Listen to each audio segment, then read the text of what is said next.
Hi, my name is Jenny Frame and I come from a little town called Motherwell in central Scotland. My publisher is Bold Strokes Books and I write both paranormal and contemporary romance, but I'm probably best known for my small town village romances, and it's from one of those that I'm going to be reading first for you today. This is the first book in my Axdale series and it's called Courting the Countess.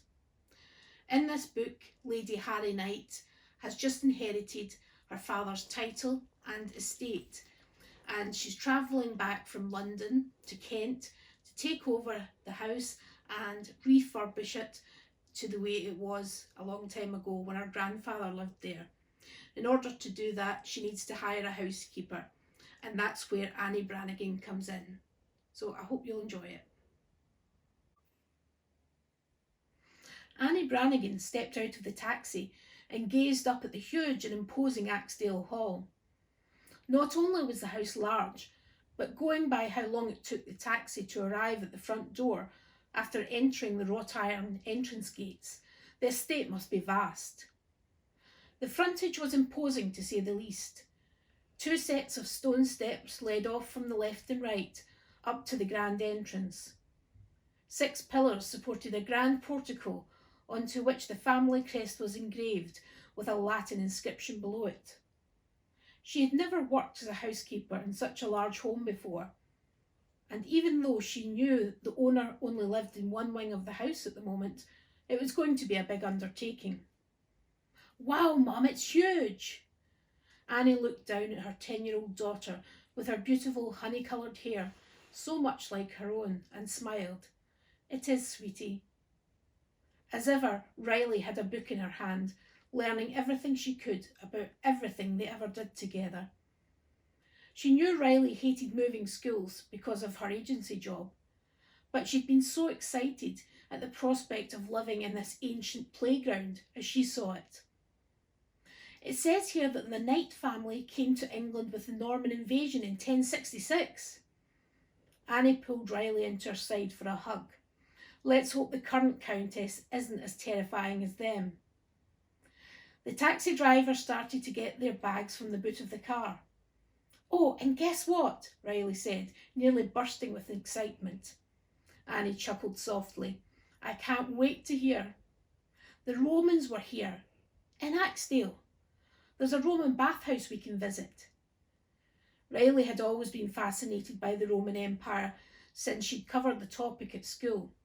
She was so different from other 10-year-old kids. From then on, she devoured books on the subject. That's what made her daughter so special.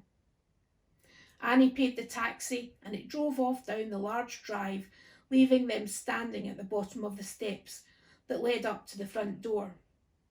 "You lift the smaller ones, Riley, and I'll come back for the bigger ones." She struggled up the steps with a flight bag hanging around her neck and 2 heavy suitcases. She dropped them by the door and tried to get her breath back. Just then her attention was caught by a group of workmen standing around the bottom of a scaffold that extended down the east wing of the house. They were only a few hundred yards away and looking at some kind of plans while talking to another labourer sitting on the first level of the scaffolding above them. Annie was close enough to see she was a woman, and a tall, strong woman at that, wearing worn ragged jeans, a t-shirt and an equally well-worn baseball cap, with a black ink tattoo on her right bicep. She's gorgeous. I've got some eye candy at least. "Mum, are you listening?" "What? Sorry, sweetie?" She looked up and saw that another workman in a yellow jacket and hard hat had opened the front door. "Can I help you, miss?" he asked. "Yes, I'm the Countess's new housekeeper, Annie Brannigan, and this is my daughter Riley." "Oh, that's right. Lady Harry did tell us to watch out for you. I'll take you down to the kitchen and tell the Countess you're here. The indoor staff aren't working today." When they walked into the entrance hall, both she and Riley let out a gasp. The marble-pillared hall must have been about 60 feet wide, with Greco-Roman busts and statues inset to the walls at regular intervals around the room. At the far end of the room were archways where she presumed led to a grand staircase. "This is so cool, Mum!" Riley's voice echoed off the high ceiling. The wide open space was too tempting for the 10-year-old, and she dropped her bag and set off at a run. "Riley, be careful!" "It's okay, miss," the workman said. "It has a big effect on everyone when they first see it. I'm David, by the way, project manager of the refurbishment work." Annie smiled and shook his hand. "Nice to meet you, David." "You're going to have a huge job trying to get this place in order, Annie. There hasn't been a housekeeper here since I arrived, and the cleaners that come in from the village don't seem to keep the place too clean." She looked around the huge room and saw on second glance that, as magnificent as it all looked, it was extremely dirty. A thick blanket of dust and cobwebs covered the statues and decoration. "Well, that's what I'm here for. Hard work doesn't frighten me." Riley raced back to her side. "I love it here, Mum." In all her postings, she had never seen Riley as excited as this. It looked like her stay here was going to be one big adventure. David left the suitcases at the bottom of the main staircase and led them along a corridor and downstairs. "It's just down here." She walked into the large kitchen. Oh my! She hadn't expected it to be tidy, but the sight that greeted her was awful. It was a complete tip. The workmen had been using it to make tea and heat up instant food snacks, pizzas and other takeaway foods. The rubbish and endless stacks of dirty teacups strewn across the kitchen table and work surfaces were bad enough, but it looked like the kitchen hadn't been cleaned in 50 years.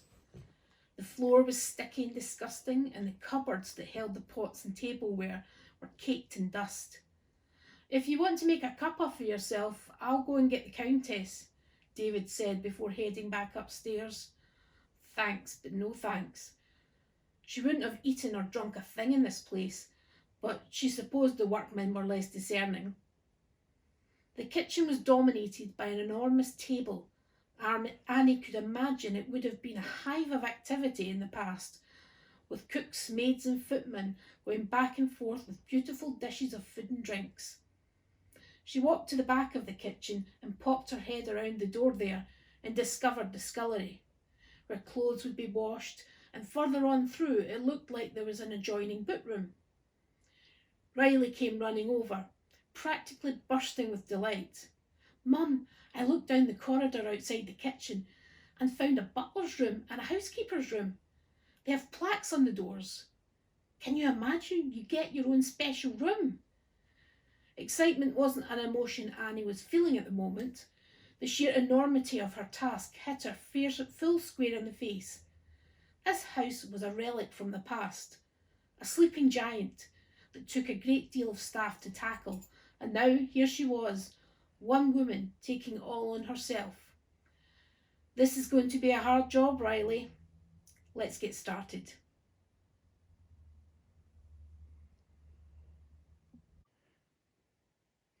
My second reading is going to be from my contemporary romance called Unexpected.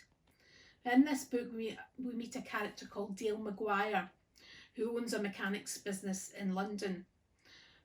She's doing very well in her life, but feels that there's something missing. And one day, a little boy called Jake Harper walks into her mechanics shop and turns her world upside down. After lunch, Dale was in a reflective mood. Val's words resonated inside her and wouldn't shut up. So she decided to work on the books and lose herself in the surety of the numbers, while Sammy went back to work on the car. She scanned over the accounts quickly as she clicked from page to page on her laptop. Business was good. Since buying out her former employer 11 years ago, Dale had grown Maguire's Motors steadily. But as good a business brain as Dale had, she couldn't have done it without her best friends Sammy and Val. When she bought the business, she'd asked her friends to help her. Sammy was her area manager, floating between all the sites, and Val was her secretary, PA, and all-round office angel. This freed Dale to handle all the business side of things. The way the books were looking, they could afford to expand if they wanted to. But did she want to? Dale was never really driven by money. She wanted enough so that she and her friends didn't need to worry about month-to-month income or their futures. But she'd no family to support, and as long as she was comfortable, that was okay. The one thing that did drive her was a determination to succeed. She was self-made and very proud of that fact. She came to London with nothing, and now she had a thriving business. That did give her satisfaction, and yet she was unsettled. Dale got up and walked over to the window. She leaned against the frame and let out a sigh. There has to be more than this. Val popped her head around the door and said, "Dale, do you have a minute?" Without turning, Dale said, "I've got too much time." "Dale, seriously, there's someone here to see you," Val said. Dale turned around and was surprised at the worry on Val's face. "Yeah, who is it?" "I'll let them explain." Val opened the door and a young boy with a soaking wet blue jacket and a red backpack walked in. Dale looked from him back up to Val again. "What?" "Are you Mary Dale Maguire?" the boy asked. Dale narrowed her eyes. "Yes, but I don't like to advertise the Mary bit. Call me Dale. What's this all about?" "Yes!" The boy did a fist pump. "I found you at last. I knew I could."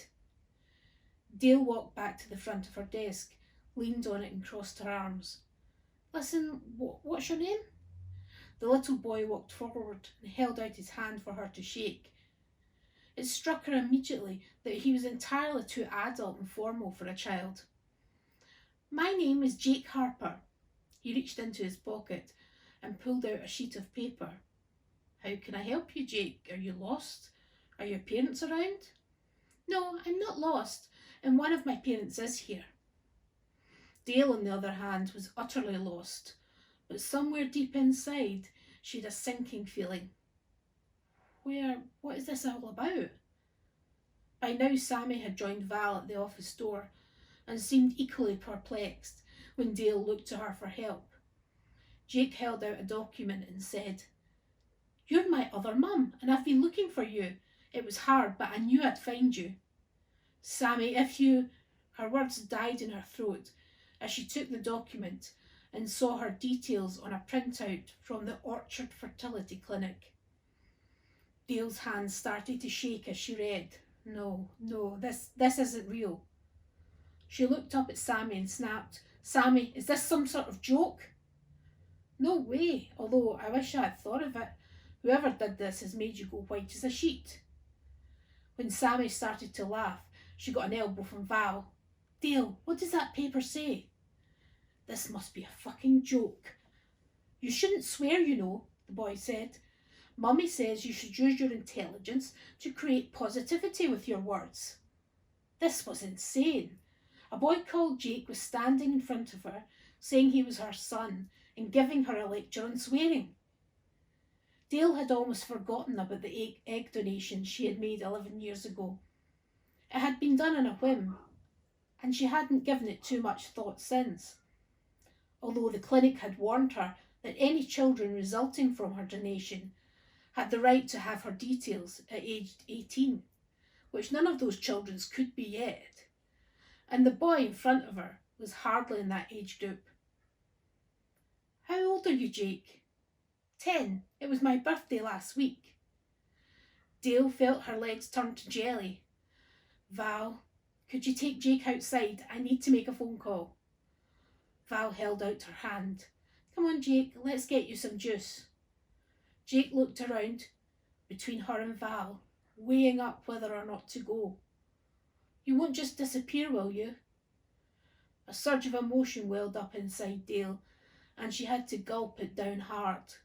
"No, I just need a few minutes, and Val will bring you back. You promise?" Dale knew what it was to feel unwanted and to have promises be broken, so she forced a smile on her face. I promise, and Val will tell you that I always keep my promises. Val nodded. She does. Come with me, Jake. Jake smiled, seemingly happy with that assurance. Okay, see you soon, Mum. I hope you enjoyed those two short readings, and thank you for having me, and I hope you'll enjoy the rest of the festival. Bye.